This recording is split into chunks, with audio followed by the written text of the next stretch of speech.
बिस्मिल्लाहिर्रहमानिर्रहीम। अस्सलाम वालेकुम वीवर्स। आज हम बनाने जा रहे हैं एक बहुत बेहतरीन सी सब्ज़ी की डिश जो बहुत जल्दी बन जाती है और बहुत सबकी फ़ेवरेट होती है और सर्दियों में तो बहुत ही अच्छी लगती है। कल मैंने ये रेसिपी बनाई थी, मैंने सोचा आपके साथ शेयर करूँ। आइए रेसिपी स्टार्ट करते हैं। सबसे पहले एक कढ़ाई में मैंने 1/3 कप ऑयल लिया है। इस ऑयल में एक दरमियाने साइज़ का प्याज रफली चॉप करके डाल दिया है। इस प्याज को ना ब्राउन करना है ना गोल्डन करना है। जैसे ही ये हल्का सा सौते होगा और इसकी स्मेल दूर हो जाएगी, मैं इसमें 1/4 चम्मच के करीब हल्दी डाल दूँगी। आधा चम्मच के करीब लाल मिर्च का पाउडर डाल देंगे। इसको 2 या 3 सेकंड्स तक हमें ऑयल में हिलाना है। जैसे ही हल्दी की और लाल मिर्च की खुशबू आने लगेगी, मैं इसमें जिंजर गार्लिक पेस्ट डाल दूँगी 1 चम्मच के बराबर।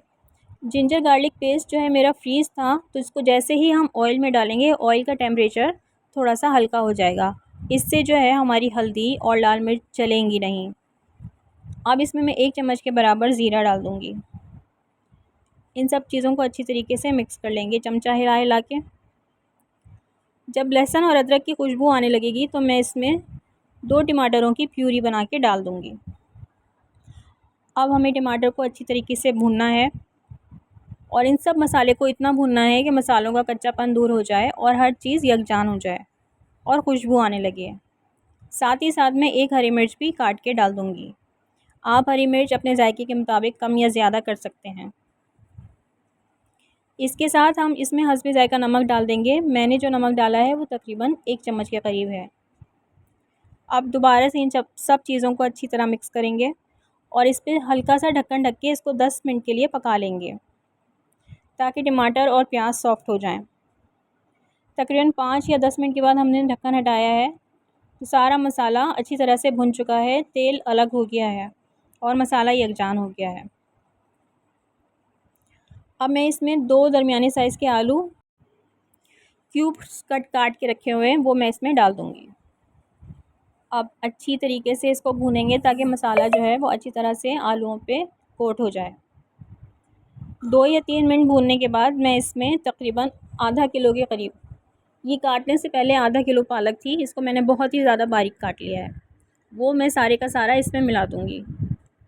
आधा किलो आलू हैं और आधा किलो ही पालक है। पालक पकने के बाद बहुत ज़्यादा श्रिंक हो जाती है, इसलिए इसमें ज़्यादा आलू नहीं डाले हैं, वरना फिर आलू की मिकदार ज़्यादा हो जाएगी और पालक कम नज़र आएगी। अब इसको अच्छी तरीके से मिला देंगे और सब चीज़ों को यकजान कर देंगे और बग़ैर पानी डाले मैं इस पर ढक्कन ढक दूँगी। पानी डालने की ज़रूरत नहीं है, पालक अपने ही पानी में पक जाएगी और आलू भी गल जाएंगे। मीडियम फ्लेम पे तकरीबन 10 मिनट पकाने के बाद पालक का पानी खुश्क हो गया है और आलू भी गल चुके हैं। इसको मज़ीद खूबसूरत बनाने के लिए मैं इसमें 4 गोल मिर्च डाल देती हूँ और 2 या 3 के करीब हरी मिर्चें डाल देती हूँ और इसको फिर हम मज़ीद 10 मिनट के लिए दम पे रख देंगे हल्की आंच पे। हरी मिर्चें डालने के बाद पालक और आलू पकने के बाद बहुत ही खूबसूरत इसका कलर निकल आया है। दम पे रखेंगे तो ये और भी अच्छी शक्ल की हो जाएंगी और जो इसमें कसर है वो भी पूरी हो जाएगी। तकरीबन 10 मिनट दम पे रखने के बाद इसका ढक्कन खोल के देखा है तो ये अच्छी तरीके से पक चुकी है, बिल्कुल सर्विंग के लिए तैयार है। एक बेहतरीन सी साइड डिश है और सर्दियों में बहुत ज़्यादा पसंद की जाती है। आप इसको चावल के साथ सर्व करें, नान के साथ सर्व करें, घर की बनी हुई चपाती के साथ सर्व करें, हर चीज़ के साथ ये बहुत अच्छा मज़ा देती है। अब हम इसको डिश आउट कर लेते हैं। साथ ही साथ कुछ टिप्स और ट्रिक्स भी आपको बताती चलूँ। ये जो इतना खूबसूरत और बेहतरीन सा सालन का कलर देख रहे हैं, ये इस वजह से है क्योंकि हमने डायरेक्ट ऑयल में, गरम ऑयल में हल्दी और लाल मिर्चें डाली थी। इससे सालन का कलर बहुत खूबसूरत आता है। रेसिपी पसंद आई हो तो फ़ीडबैक ज़रूर कीजिएगा, शेयर, लाइक और सब्सक्राइब भी ज़रूर कीजिएगा। अल्लाह हाफ़िज़।